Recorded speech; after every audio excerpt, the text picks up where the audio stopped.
Bonjour chers élèves. Alors, j'espère que, comme d'habitude, que vous allez bien. J'espère que vous êtes en train de passer de bons moments avec ce mois sacré de Ramadan. Et surtout, j'espère que vous êtes en train de poursuivre toujours vos études, malgré toutes les circonstances, malgré la situation.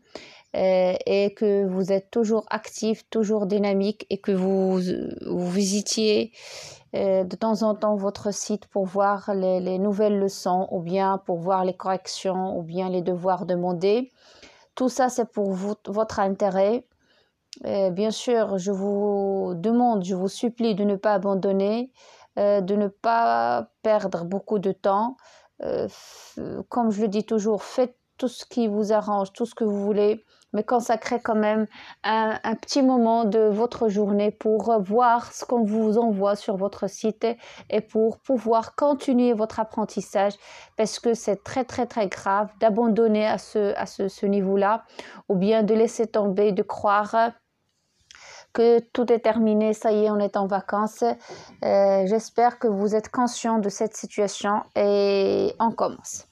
Toujours dans le cadre de la description, et si vous l'avez remarqué, pendant toute cette période, on a travaillé la description. Pourquoi? Parce que c'est ce qui est programmé pour cette période, c'est d'écrire. Et d'écrire, c'est-à-dire d'écrire la description proprement dit, produire un texte proprement descriptif, et on est appelé aussi à produire un texte, un passage descriptif dans un texte narratif. Donc, on est toujours dans la narration. On ne va pas abandonner le texte narratif et la narration, mais on prend une partie ou bien on étudie à part la description. Puis, on va voir comment produire un texte descriptif tout seul. Et ça, nous l'avons déjà commencé, nous l'avons déjà fait. Et bien sûr, et comment intégrer des descriptions dans le récit. Et pour vous aider à mieux comprendre et à mieux maîtriser la description, on va voir aujourd'hui cette leçon que vous êtes en train de voir devant vous, le vocabulaire de la description. C'est la leçon 4 dans votre texto, la page 264. Donc, vous pouvez prendre votre manuel et continuer avec moi cette vidéo. Comme vous pouvez suivre avec moi directement, parce que moi j'ai déjà fait pris les photos de votre texto pour pouvoir faire avec vous d'une manière très simple et très concrète la leçon.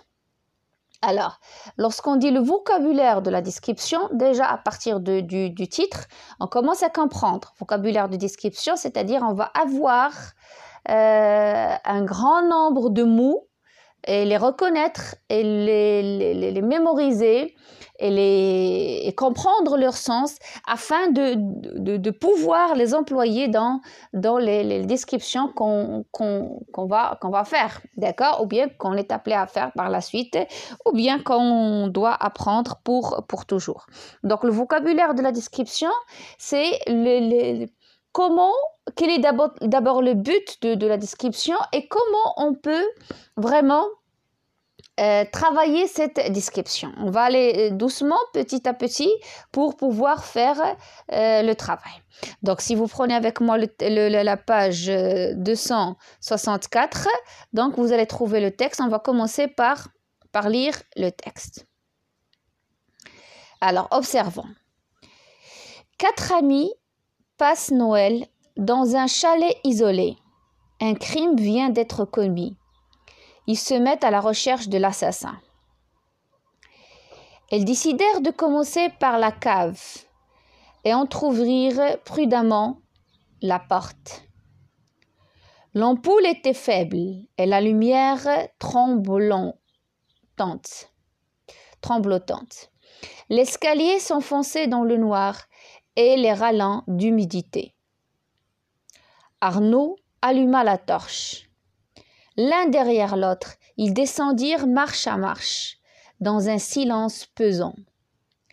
Même l'odeur confinée qui régnait ici leur paraissait menaçante. Leur lampe éclaira une structure de bois qui pouvait être un ancien métier à tisser. On avait entassé par-dessus une montagne de cajous. Derrière, on apercevait des brancards d'une vieille charrette. Une armoire dans la porte pendait, des instruments aratoires, une brouette et un tas de bricoles hétéroclites. Un bric-à-brac épouvantable. Personne n'en fit la remarque, mais si quelqu'un voulait se dissimuler ici, c'était facile.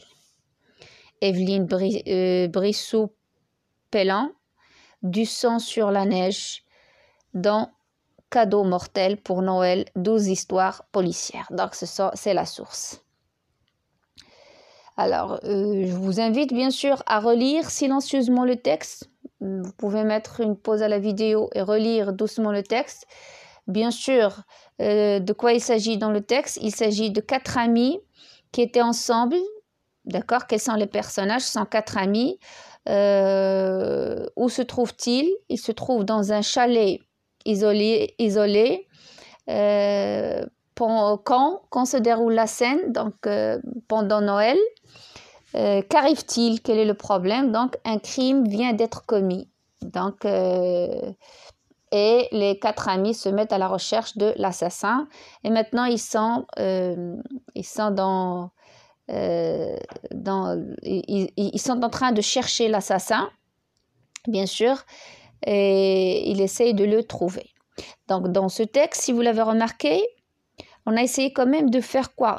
On a essayé de dire, de raconter, bien sûr, ce que les enfants, ou bien ce que les 4 amis, on ne sait pas que ce ne sont pas des enfants forcément, donc ce que les 4 amis sont en train de faire. Donc, ils ont décidé de commencer leur recherche par la cave. D'accord? Et tout ce passage se déroule dans la cave. Et le narrateur nous décrit tout ce qui se trouve devant les personnages dans cette cave. D'accord? Alors, on remarque très bien que le type de ce texte est, bien sûr, on comprend qu'il y a la narration, mais pour la majorité des passages, donc, on est en train de décrire. Donc, c'est un passage descriptif, c'est un texte descriptif qu'on a mis qu'on a intégré dans un récit. Donc, c'est un passage descriptif inclus dans un cadre narratif, d'accord? Donc, voilà. Et voilà ce que vous allez faire par la suite, ce qui est demandé à faire par la suite. Alors, on passe aux questions. Donc, première question, relever un mot concernant la vue, un autre concernant l'ouïe et un autre l'odorat. Là, si vous l'avez remarqué, on parle des sens, les 5 sens. Vous vous rappelez, la dernière fois, lorsqu'on était en classe, on a parlé des 5 sens. Donc, les 5 sens, la vue, qui a un rapport avec les yeux, l'ouïe, qui a un rapport avec les oreilles, qui est le sens, donc l'organe qui se rapporte à l'ouïe sont les oreilles, l'odorat, donc le nez, on a aussi le toucher et le goût, d'accord? Ce sont les 5 sens qu'on a. Alors, il nous demande de relever un mot dans le texte, un mot concernant la vue, un autre mot concernant l'ouïe et un autre mot concernant l'odorat. D'accord? Alors, pour ne pas être long, donc si on prend donc, un mot concernant la vue, on a lumière dans la ligne 3, on a noir dans la ligne 4, vous pouvez revenir au texte pour voir. On a aussi alluma dans la ligne 5, lampe dans la ligne 8, éclaira dans la ligne 8 toujours, apercevez dans la ligne 10. Donc, on a tous ces mots. Nous, on est appelés pour l'exercice à répondre seulement à trouver un mot pour la vue. Mais dans le texte, vous voyez, donc il y a pas mal de mots qui concernent la vue. Pour l'ouïe, on a silence dans la ligne 3. On a pour un mot concernant l'odorat, on a relent dans la ligne 4, odeur dans la ligne 6. Et on peut accepter humidité parce que l'humidité quand même a quand même une odeur. On arrive à distinguer l'odeur de l'humidité. Donc, ça a un rapport avec l'odeur. D'accord? On passe à la question 2. Quelle est la différence entre voir et apercevoir. Donc, on a l'impression, donc les deux verbes se rapportent à la vue. Mais lorsqu'on dit voir et apercevoir, on croit qu'il s'agit de la même chose. Alors, il y a une petite différence quand même entre les deux. Alors, c'est quoi voir? Voir, c'est percevoir des images, des objets par le sens de la vue. Ça, c'est la définition du Robert Collège. C'est un mot général. Donc, voir, c'est un mot qui a un sens très général, très global. Donc, percevoir des images, des objets par le sens de la vue. Apercevoir, c'est distinguer quelque chose un instant, c'est-à-dire pour une durée limitée. C'est une activité plus courte. D'accord? Plus souvent plus rapide et involontaire. J'étais dans le jardin, j'ai aperçu une silhouette. Donc, apercevoir ici, c'est-à-dire je n'ai pas vraiment eu le temps de bien voir et de distinguer de qui il s'agit, de savoir. C'était une silhouette. J'ai aperçu une silhouette et ça passe vite. Voilà la différence entre voir et apercevoir. Donc, voir, c'est très général, mais apercevoir, c'est distinguer ou bien voir pendant une courte durée. D'accord? C'est seulement distinguer. J'arrive à distinguer quelque chose, mais je n'ai pas vraiment bien précisé. Question suivante. Quel nom signifie amas de vieux objets qui ne vont pas ensemble? D'accord? Et c'est ça. A. B. Quel adjectif signifie composé d'objets très différents les uns des autres? C. Quel effet produit la description de cette cave? D'accord? On commence par 3A. Quel nom signifie amas de vieux objets qui ne vont pas ensemble? D'accord? On va voir. Donc là, pour A, le nom c'est bric-à-brac. D'accord? Que signifie bric-à-brac? C'est vrai, un amas de vieux objets qui ne vont pas ensemble. C'est-à-dire des objets qui sont là, posés l'un à côté de l'autre, mais qui ne vont pas ensemble. Et donc, il n'y a pas une concordance ou bien il n'y a pas... ils ne vont pas ensemble, tout simplement. Alors, B... Quel adjectif signifie composé d'objets très différents les uns des autres dans le texte? L'adjectif qui signifie, c'est hétéroclite, qui signifie composé d'objets très différents les uns des autres. Donc, je prends plusieurs objets qui sont différents et je compose un objet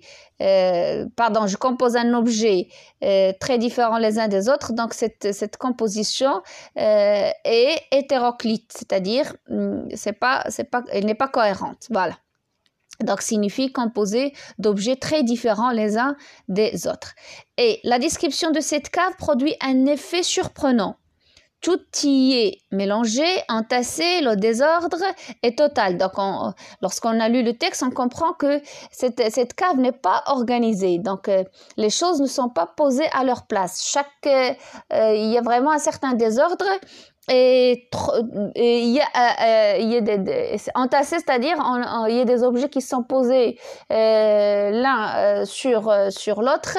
Donc, il y a un certain désordre. Et tout est mélangé. Donc, c'est ce que cette description de la cave nous a permis de comprendre. Voilà. Donc, vous voyez, lorsqu'on décrit, on essaie quand même d'employer des mots et d'employer des expressions qui permettent au lecteur de mieux voir ce qu'on est en train de décrire. C'est ça le rôle de la description. La description, c'est permettre à celui qui m'écoute ou bien celui qui lit ce que je suis en train de décrire, je l'aide à voir l'image que je suis en train de décrire. Et pour réussir à faire ça, donc j'ai besoin vraiment d'employer un grand nombre de mots et d'expressions pour que l'image soit claire, pour que la description soit détaillée et pour que le lecteur puisse vraiment voir ce que je suis en train de décrire. Voilà. Donc, on va lire précisant pour mieux approfondir.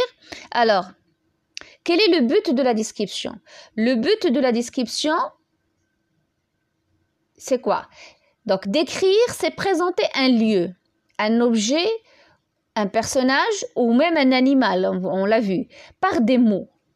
Alors, pour réussir une description, on pense aux informations qui nous donnent, que nous donnent nos 5 sens. Donc, on a besoin d'utiliser, d'employer les 5 sens, d'accord? Et ces 5 sens, ils nous donnent des informations qui permettent de comprendre. Donc, on a 5 sens. Les 5 sens sont, bien sûr, la vue, l'ouïe, l'odorat, le toucher et le goût. Alors, qu'est-ce qu'ils permettent? Ces 5 sens, à travers ces 5 sens, je peux donner et tirer des informations qui permettent de voir l'image plus claire et qui permettent de décrire. Alors, souvent, une description est annoncée ou accompagnée par des verbes. Bien sûr, on ne peut pas vraiment décrire sans employer des verbes. Et qui se rapportent à ces sens. Donc, si je prends des verbes qui ont un lien avec les 5 sens, et nous l'avons déjà vu la dernière fois, si vous vous rappelez très bien. On les appelle les verbes de perception. Les verbes de perception, ce sont les verbes qu'on emploie et qui se rapportent aux 5 sens, qui se rapportent à la vue. Lorsque je dis voir, voir, c'est un verbe de perception. Lorsque je dis j'entends, entendre. Lorsque je dis je sens, le verbe sentir. Je touche, je goûte, donc goûter, toucher, sentir, ce sont des verbes qui se rapportent à ces 5 sens. Donc, on les appelle les verbes de perception, comme deviner, découvrir, percevoir, voir, apercevoir, remarquer, distinguer, entendre, sentir, remarquer, ainsi de suite, d'accord? Il n'y a pas seulement les verbes. Donc, il y a aussi les adjectifs. Donc, il y a de nombreux adjectifs qui permettent de qualifier ces sensations. D'accord? Les sensations. On dit les sens. Donc, chaque sens a une sensation. D'accord? Lorsque je dis la vue, quelle est la sensation? C'est une sensation visuelle. Pour l'ouïe, c'est une sensation auditive. Pour l'odorat, une sensation olfactive. Pour le toucher, c'est une sensation tactile. Et pour le goût, c'est une sensation gustative. D'accord?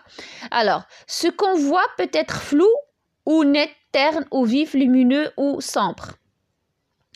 Donc, un bruit peut être doux ou perçant, strident. Voyez, ce sont des adjectifs qui se rapportent assez aux sensations. D'accord?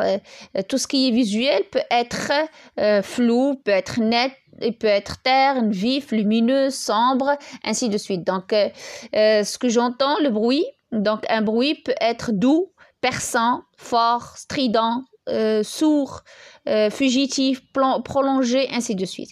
L'odeur, je peux sentir une odeur forte, douce, agréable, fétide, nauséabonde, c'est-à-dire qui donne la nausée. Ce qu'on touche peut être rigoureux, lisse, dur, moelleux, onctueux, visqueux. Ce qu'on goûte peut être fade, insipide. Insipide, c'est-à-dire qu'il n'a pas de goût. Qu'il n'a pas de saveur. J'arrive pas à distinguer sa saveur. Ou relevé, corsé, c'est-à-dire très fort, épicé, il y a beaucoup d'épices, aigre, amer ou acide. Ça, c'est pour les adjectifs. D'accord? On continue. Alors, dans une description, les informations données par la vue sont souvent privilégiées. Elles portent essentiellement sur la place, la dimension et le poids, l'état et l'aspect, la couleur et la forme des choses. Pourquoi? Parce que la vue, c'est le sens c'est parmi les 5 sens les plus clairs qui me donne vraiment une description très claire, très importante, parce que je peux entendre, je peux goûter, je peux sentir, mais lorsque je vois, c'est plus clair, d'accord? Alors, la place, donc aussi pour distinguer un lieu, il y a aussi des mots qui situent la place, d'accord? Je peux employer des adjectifs, des verbes, des expressions. Des adjectifs comme proche, lointain, éloigné, central, à l'intérieur, antérieur, postérieur, ainsi de suite. Je peux employer des verbes comme dominer, surplomber, dépasser, être au pied, ainsi de suite. On peut aussi employer des expressions, donc aller le long du chemin, à côté d'eux, à proximité d'eux, à l'intérieur d'eux, à l'extérieur, ainsi de suite. Alors, Aussi, on a les dimensions et le poids. Lorsque je décris, je peux parler de la dimension et le poids. D'accord? Ils sont indiqués généralement et surtout par des adjectifs. Grand, immense, énorme, gigantesque, colossal, petit, minuscule, gros, volumineux, ainsi de suite. D'accord? Lorsqu'on décrit aussi, on peut donner l'état ou bien l'aspect. D'accord? Et là aussi, l'état et l'aspect sont précisés ou bien donnés ou bien décrits par des adjectifs ou des participes, bien sûr, employés comme des adjectifs. Usagé, usé, impeccable, frais, calme, tranquille, ainsi de suite. On peut aussi, et surtout dans la description, on est appelé à donner et à dire la couleur, parce que je ne peux pas décrire sans donner la couleur, surtout pour les objets, pour les endroits, pour les personnes, même pour certaines parties du corps, ainsi de suite. Donc, indiquer la couleur est très important dans la description. Et les couleurs, ils sont vraiment, il y a pas mal de couleurs, n'est-ce pas? Elle peut être claire ou foncée, douce ou vive, pâle ou criarde, et aussi chatoyante, fade, passée, délavée, ainsi de suite. Et il y a aussi les couleurs et leurs nuances. D'accord? Vous pouvez vous servir de ça, donc bleu, bleu azur, bleu marine, bleu roi, rouge, grenat, framboise, vert, olive, ainsi de suite. D'accord? Lorsque je décris aussi, je donne la couleur. Donc, et avant de terminer, il faut aussi parler lorsqu'on décrit, donc voilà, les surfaces colorées, c'est toujours dans les couleurs. On peut trouver une seule couleur, comme on peut trouver bicolore, tricolore, multicolore. Et là aussi, je peux dire un tapis rouge, je peux dire un tapis rouge et vert, je peux dire un tapis multicolore avec le jaune, le rouge, le bleu, ainsi de suite. D'accord? Je vous invite à lire les effets de lumière, d'accord? Les effets de lumière, surtout lorsque je décris, j'essaie de montrer comment est l'éclairage, comment est la lumière dans ce que je suis en train de décrire. Et ils sont exprimés par des noms, un éclair, une lueur, un reflet, une ombre, les ténèbres, par des verbes, luire, briller, étinceler, miroiter, se refléter, ainsi de suite. C'est un vocabulaire qu'il faut apprendre, d'accord? Donc, je ne vais pas lire tout, mais l'essentiel, c'est que vous devez savoir que c'est un vocabulaire que vous devez lire, que vous devez comprendre et que vous devez maîtriser pour pouvoir faire des descriptions, d'accord? Et bien sûr, lorsque je décris, j'indique aussi la forme. Je dis comment est la forme. Donc, la forme est précisée par des adjectifs. D'accord? Comme uniforme, difforme, informe, long, court, large, étroit, profond, circulaire, sphérique, penché, incliné, élancé, ainsi de suite, par des verbes. D'accord? Se dresser, s'élever, se profiler, se dérouler, se courber, onduler, ainsi de suite. Tout dépend des formes qu'on a à décrire. Donc, je vous invite à lire la précision et à bien lire la précision dans la page 264, 265, 266 parce que dans ces pages, on vous a donné vraiment un grand nombre de mots qui se rapportent à la description, un champ lexical très riche concernant la description.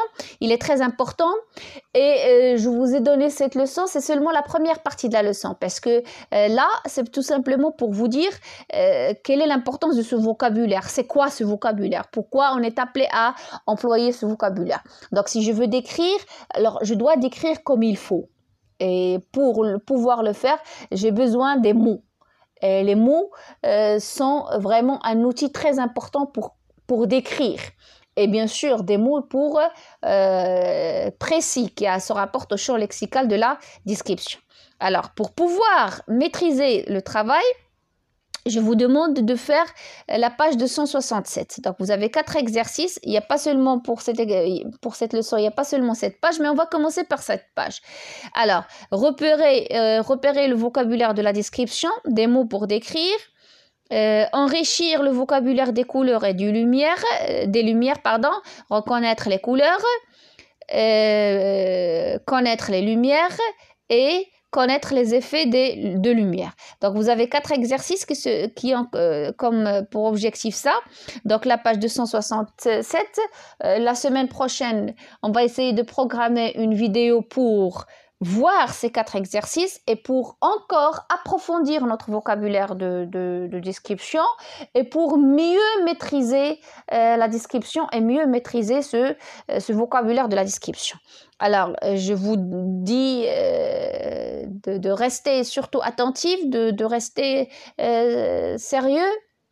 Je vous supplie de ne pas abandonner. C'est ça, ce qui me dérange, moi, ce qui me fait peur, c'est de savoir ou bien de croire que vous avez abandonné vos études, que vous ne faites rien, que vous passez tout le temps à jouer ou bien à dormir ou bien à regarder la télé sur le net.